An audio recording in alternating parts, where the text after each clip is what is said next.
অত্যন্ত শ্রেষ্ঠ একটা কথা আছে, যদি একটা দরজা বন্ধ হয় তাহলে ঈশ্বর নিজে আমাদের জন্য আরেকটা দরজা খুলে দেন। কিন্তু কিছু মানুষ আছেন যারা এটা ভাবেন যে আমার সাথে তো এরকম হলোই না, আমাদের জন্য তো কোনো নতুন দরজা খুললো না, কোনো নতুন পথ আমরা খুঁজে পেলাম না। সেই বিষয়ে আমরা চিন্তা করি, দুঃখ পাই যে এরকম কেন হলো।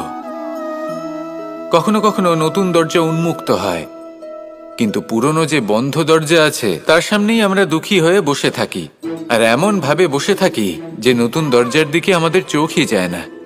কখনো কখনো ঈশ্বর জেনে শুনেই আমাদের জন্য নতুন দরজা, নতুন পথ উন্মুক্ত করেন না, কারণ তিনি চান যে আমরা যেন পরিশ্রম করি, কর্ম করি, নিজেকে আরো বেশি শ্রেষ্ঠ করে তুলি, সক্ষম হই, আর নিজের পথ আমরা নিজেই খুঁজে নিই। কখনো কখনো এমনও হয় যে ঈশ্বর চান যে আমরা যেন সেই পথে চলতে শুরু করে দিই। ভবিষ্যতে গিয়ে ঈশ্বর আমাদের সবকিছুই প্রদান করেন।